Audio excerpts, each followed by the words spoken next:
I have never looked forward to a season as much as I've looked forward to this one. It's been the longest off season of my life. And I think for most of us, from not playing a game since mid-March, it's been difficult. That lack of competition has been a strain, along with a lot of other things, with regard to COVID and our current situation. But we're just chomping at the bit to get going and see a different uniform. I like our ball club's talent level. I think it's one of the most talented teams we've had in a long time, and that has to be balanced with the fact that every one of our opponents are probably going to be the most talented they've been in a very long time. And that's because of the way the draft was structured last year and a lot of seniors back that probably wouldn't have been back normally. So there's more talent in college baseball, I think, than ever before. The 2021 season should have the most talent we've ever had in the college ranks. So there's going to be challenges that come with that, but I like the hand that we've been dealt. With that said, it's an incredibly competitive schedule, not just in the Big East, but in our early going and in the midweeks. We've got some really quality opponents in the Northeast right now too, that we're gonna be challenged by. So always optimistic, but we're biting off a lot in the early going with Virginia, with Southern Miss, with Coastal Carolina.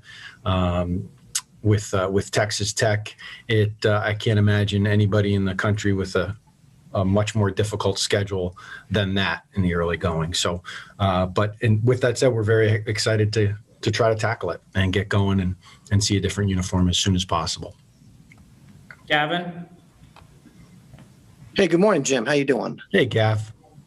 Good. How you guys think you're better prepared going into the season, having the field to practice on during the winter? Yeah, the field has been a godsend, and not just in the winter, but being able to stay on it into November. I mean, we really had to, because we had a lot of guys out with COVID in September, and we kind of delayed our fall as a result. We wouldn't have been able to do that at J.O. Christian Field, and we probably got in at least 5 or 6 full workouts that we would not have been able to conduct in falls past due to, not having an artificial surface or not having lights. And in the preseason, we're going to get out there today, and it's cold, but we're going to be out there for about an hour just to get balls on a real diamond, ground balls on a real diamond, get some drill work in. And it's been a godsend. It's to be outside in the elements too. Will get us more prepared. Oftentimes in the first couple games, our outfielders struggle just seeing the ball up against the sky because they never get a chance to do that until our first game. We've had a chance to do that an awful lot over the last several weeks. So very much looking forward to, and we've been relatively, knock on wood, we've been healthy for the most part. And but the field, not just the field, Gav, but we've been so darn efficient, having our clubhouse, our training room, our weight room, our coaches' locker room, our coaches' offices, our batting cages within paces of the left field foul pole here. So, our guys can be so much more efficient with their time as opposed to when they were changing in the field house and maybe going to the training room in Gamble or in Schenkman that day, maybe training in Schenkman, maybe training in the barn, maybe practicing on JOC, and then going to class. The classes are mostly online. I saw Andy Haig was downstairs doing a class just now, and then he's probably going to go hit. So we've just been so much more efficient, and I think the guys have been able to get more quality reps as a result. Yeah, especially the hitters. Does that really help the hitters, the game conditions you can play outside? Sure. Yeah. I mean, hitting with cold hands is not fun. Pitching is not, all that much fun either, but the hitters have it a little bit tougher, I think, than the pitchers in the cold weather. And it's been good. It's been really good. And we have been dealing with some real winter this year, as opposed to last year, but we, the elements are key. We always say the elements can't beat us. And I'd say that, but often early in the season, we would have a built-in excuse because we didn't play in them. Now we don't have that built-in excuse. We've played in plenty of bad elements over the last several weeks. Thanks. Yep. Josh?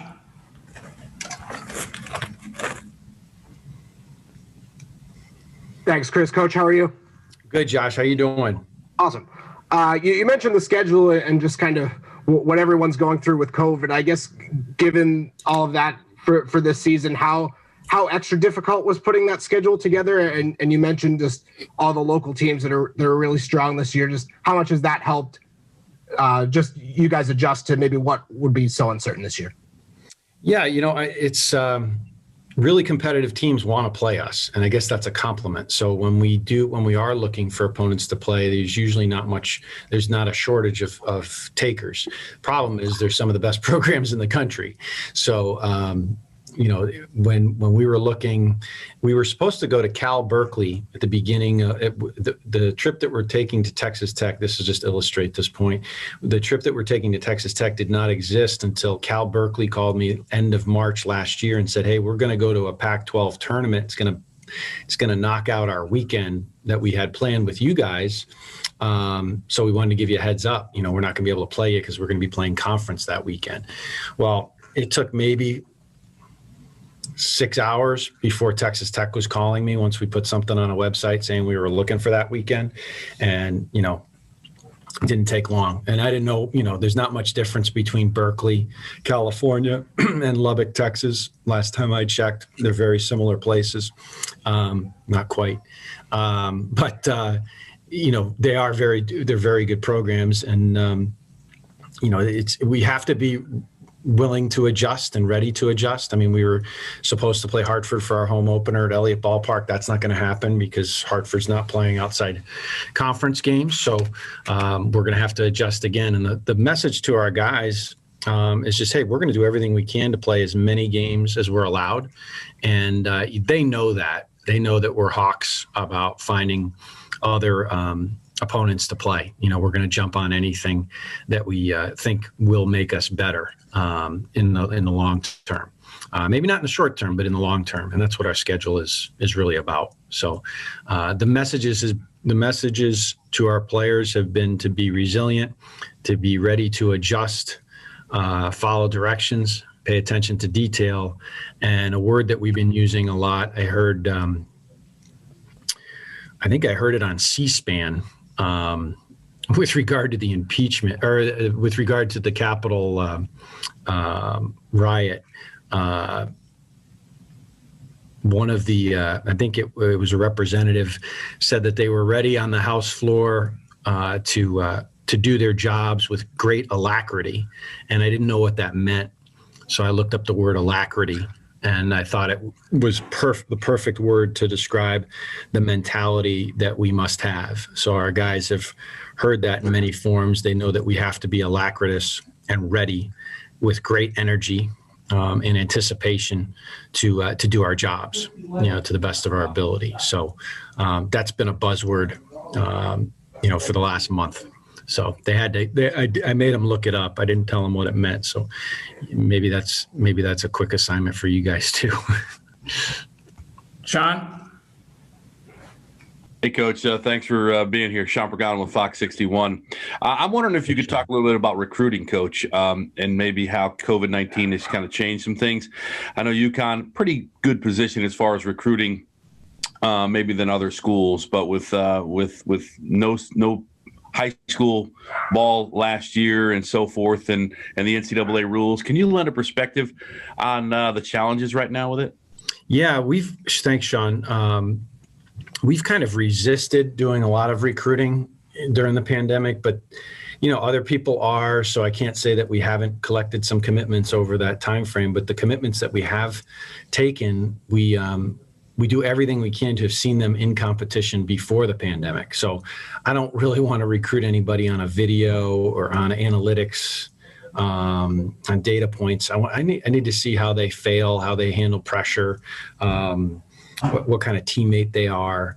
So we really have kind of taken the foot off the gas. You're never not recruiting. I mean, Coach McDonald was talking to a young guy this morning on a Zoom. So, you're never done. You just have to be willing to, maybe you miss out on a couple guys that you would have known more about in years past. But I've learned that, especially with the Connecticut baseball player, if we're going to make a mistake, it's going to be a mistake of we're not sure, so we're not going to recruit you.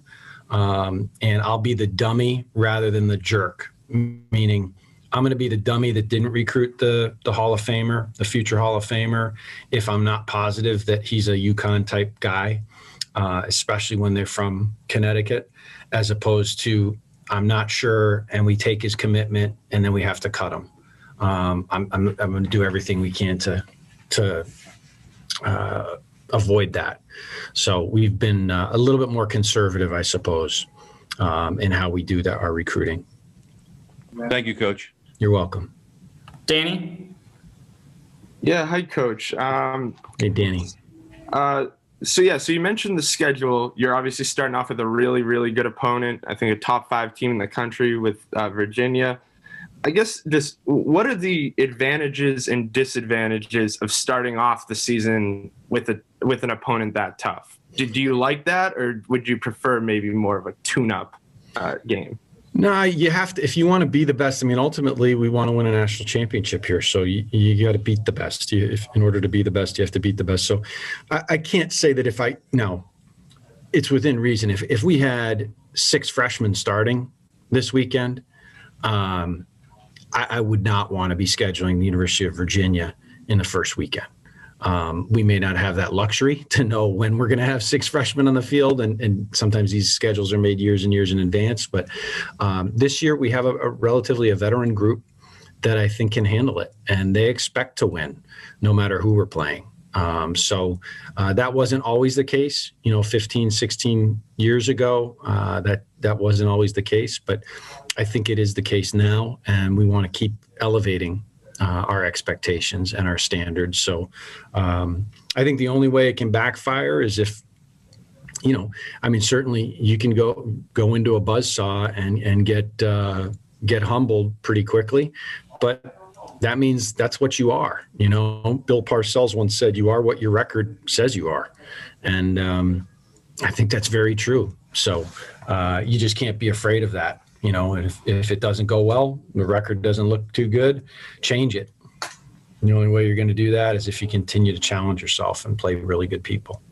Yeah, definitely. And then you guys had a really good stretch, especially at the end of last year's abbreviated season. I guess, how does that make you feel about this season, considering you have, most of the team back, including some guys you maybe didn't expect to have back, like Chris and Kenny House and, everyone? Yeah, I don't know how much of that stuff carries over. Certainly the personnel, there's going to be a lot of familiar faces on the field come Friday or Saturday, whenever we do wind up playing the first game. But, I thought last year we actually played 2 of our worst games to finish the season, to put what wound up being the end of our season, but we won them both. We played very poorly and won. And I thought that was revealing of some good possibilities for last season. I don't think it has anything to do with this season. Once that calendar changes, this is it's the same program, but a very different team. And I could say that about every single year I've coached.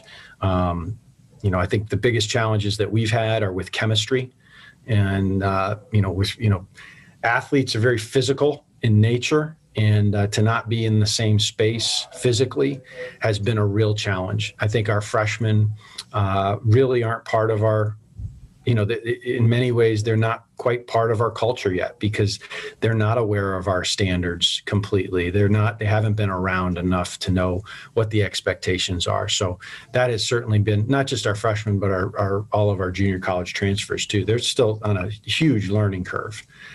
Because of that lack of, I guess, intimacy, in the clubhouse or having everybody together in one place. It's tough to do that in 2 dimensions. It's a lot easier, not a lot easier, but it's certainly easier in 3 dimensions than it is 2. Thanks, Coach. Yep. Maggie? Hi, Coach. Maggie here from Hearst CT. I was just wondering, with the draft last year and how it was formatted, and then with, you guys have a large incoming freshman class, what are the struggles with such a depth and this large roster, and how do you plan to balance that? Thanks, Maggie. Yeah, great question. We, Tim Corbin of Vanderbilt, when the news first was being discussed about giving everybody another year, a do-over.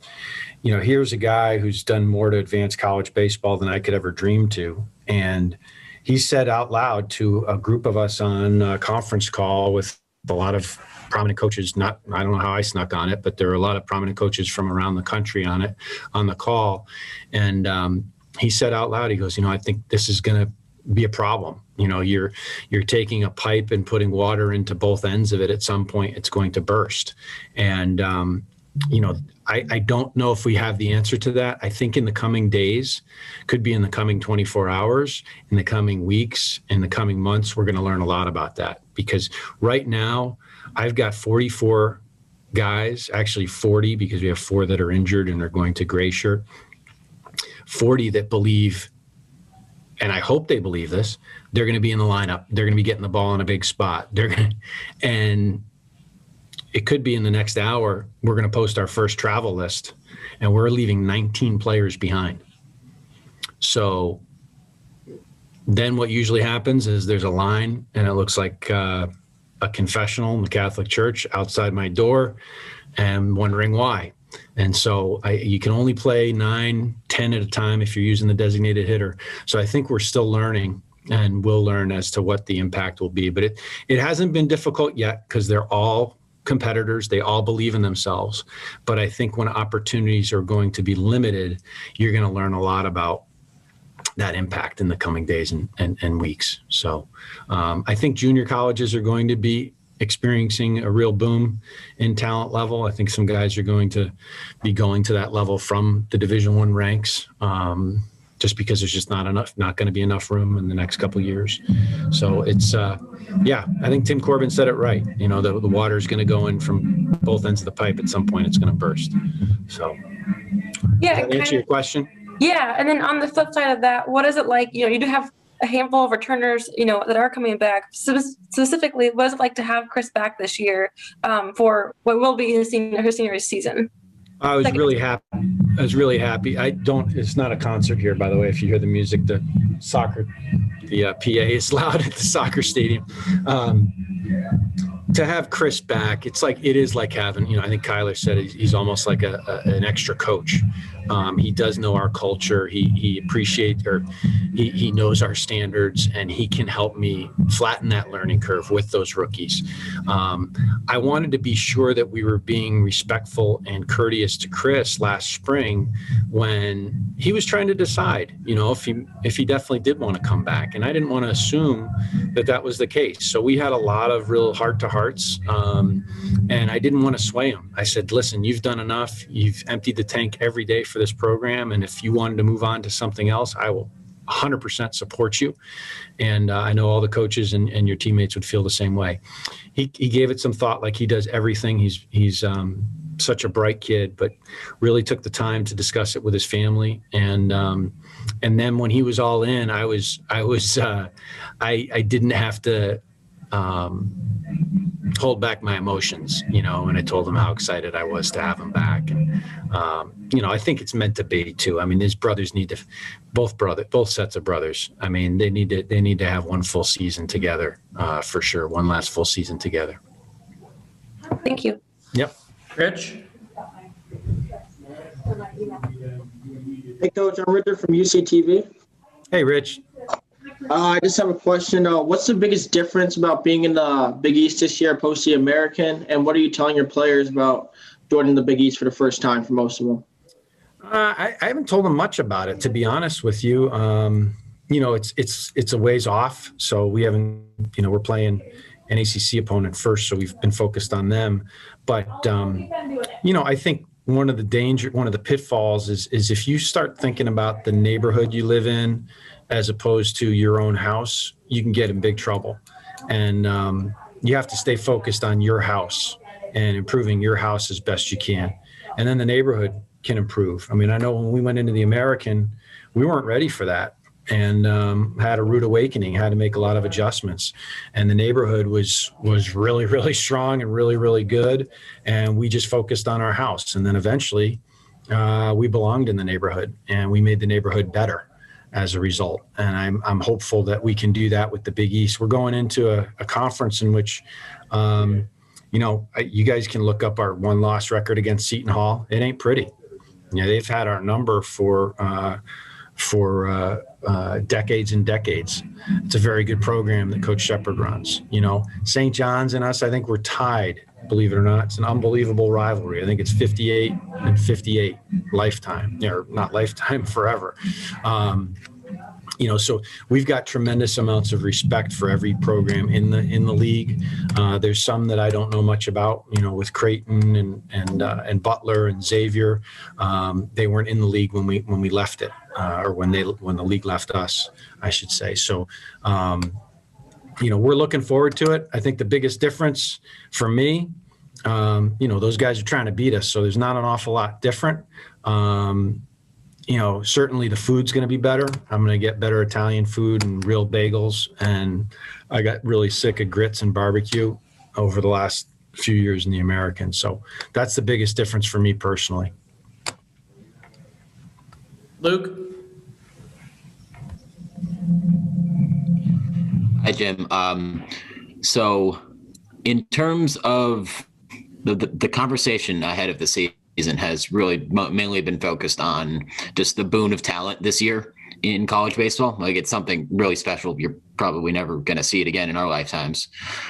But how does that work with how uncertain the season seems to be? Like we saw with the fall seasons and the winter seasons, that games were getting switched around on the fly. You talked about scheduling earlier as well. How does your depth really factor into just how games could really change on the fly and everything could kind of get blown up? Yeah, I don't know. I mean, I'm going to give you an honest answer. I don't know. I think we're as well equipped as anybody with our depth. I guess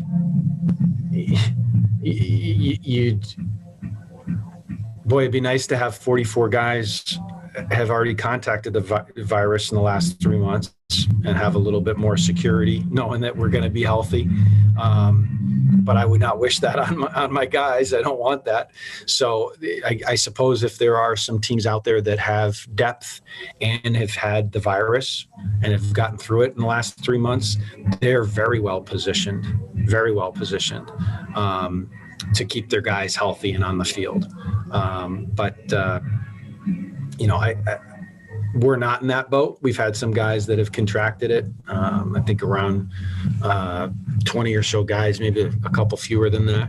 But, some of them contracted it in August and September.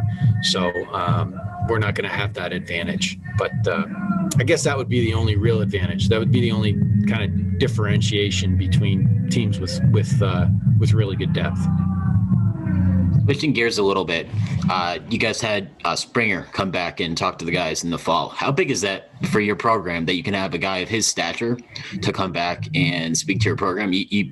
There aren't too many college programs out there that have that luxury. No, the ones that we emulate and aspire to be like do have that, though. And so we're going to take advantage of any opportunity we have for our guys to learn from our big leaguers, our minor leaguers, and for that matter, our alumni that are in the professional world other than athletics too. So our guys know that when they sign on here, that their responsibility, pillar 4, is giving back. And I get a real kick out of the checks that I receive from, Matt Barnes and the Matt Barnes bullpen. And in the memo line of the check, it might say hashtag pillar 4. And it just says, hey, I remember, and I'm going to give back.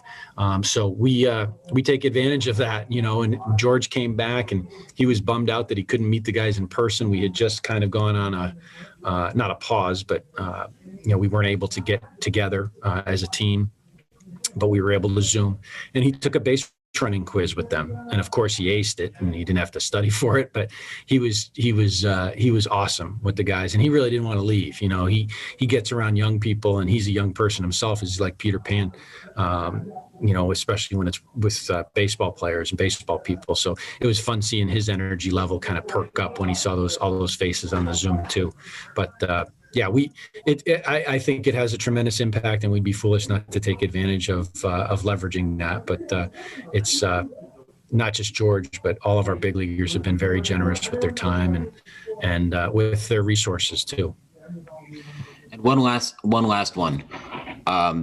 With how many big hitters and very talented hitters you have in your lineup, who do you see taking advantage of the DH spot the most this year? Oof, that's a great one. I don't know exactly, but we have several candidates. And what I've learned is the DH spot is probably the biggest revolving door during the course of a season. We have guys like Kieran Devaney, who's not going to catch every day because Pat Winkle's going to do the bulk of the catching. He's certainly going to catch. I like his right-handed power in our lineup. I like Gavin Ferreira's right-handed bat as well. He's an advanced hitter. He is an average outfielder, so he's going to have to see some DH at bats. We have a few other options, but those are kind of the leading candidates. Reggie's not going to be able to play every day at first base if he's pitching, so he may see some DH at bats. Ben Maycock is in the fold as a left-handed power guy. So we've got a few guys I think that can shoulder that load. It depends on what we're looking for that day. If we need power, we need on base, we need speed. There's a lot of different ways, a lot of different guys that can fill that role. So it's a good problem to have. Thank you. You're welcome. Pat Winkle. All right, we're gonna go DH too when he's not catching. Pat's going to be DHing too. All right, we're going to go Gavin and then Randy. We're kind of pushing up against the 12 o'clock hour, so I don't know if we're going to get shut off from the Zoom since I think it's limited to 1 hour. So Gavin, go ahead, and then Randy hopefully can fit in your question as well. Jim, Ben is obviously a talented pitcher, but what impresses you about his makeup? Incredible competitor, really engaging young guy off the mound and very friendly, really down to earth. And then you put a ball in his hand and there's a hitter in the box and you see a different Ben Kasparius. He's got, blood shooting out of his eyes and he's not nice. He's not fun to be around when he's pitching. So I stay the hell away from him and I make Coach McDonald take him out of inner squads. I walk to the other end of the dugout. But his competitiveness is off the charts. I've been really, really impressed with him taking on our hitters. And one more quick one. How has Gavin Ferreira improved from last year? He's worked a lot on his defense, Gavin. Something that he really needs to work on. He doesn't have a strong arm. He just has to hit the cutoff. He's gotten better at that. He understands how important that is. He's gotten more aggressive on ground balls in the outfield. He was very cautious, almost too cautious on balls on the ground, especially. He's done a good job doing that. But I told him, I said, man, if you can just play adequate defense, make it hard on me to leave you out of that lineup, because if you can just play adequate defense, you can really, really hit and you're going to make me play you. So, I think he's improved a lot. There's still some room to grow, but he's got an advanced approach at the plate. He really does. So I'd love to be able to play him. He's got pretty good speed too. Just needs to continue to get better in the outfield. Thanks and good luck. Thanks, Gavin. Appreciate it. All right. Thanks, Jonesy and Coach Penders, Randy Brochu. Very glad to meet you. I'll be working with Jonesy in the booth and looking forward to covering your program this spring. Oh, great, Randy. All right. I know there's not a clock in baseball, but I'm up against the clock. I want to ask you the mentality of a ball player, given this collective challenge we've all been through, and patience, working your way out of slumps, making adjustments pitch to pitch. Do you think baseball players maybe are in a unique position as far as other athletes and all of us in this collective challenge we're in to kind of overcome the adversity we've all experienced the last year? Yeah, we do this stuff every day. If you're successful 3 out of 10 times, you're considered great. So we're used to falling down and picking ourselves back up, baseball players in general. And I think we're also used to moving game times around, weather getting in the way, certainly. So I think we're very well equipped when you take a look at other, I've been listening to basketball coaches bitch and complain about moving games and how can we do that? We only have 3 days off between games and this. And I'm not saying our basketball coach would be like that. There's no way. But I've heard a lot of them around the country complaining about having to move games around to compete. We're used to that. It's anytime, any place. Let's go. Let's play. And we play more games than anybody else. So we travel more than anybody else. We're on the road more than anybody else. We're used to having to fight those battles. So I think we are well equipped. We'll see how we do with it, but there's no question that baseball coaches and players are the most well equipped of college athletics teams to handle all the challenges that are going to come our way. Thank you.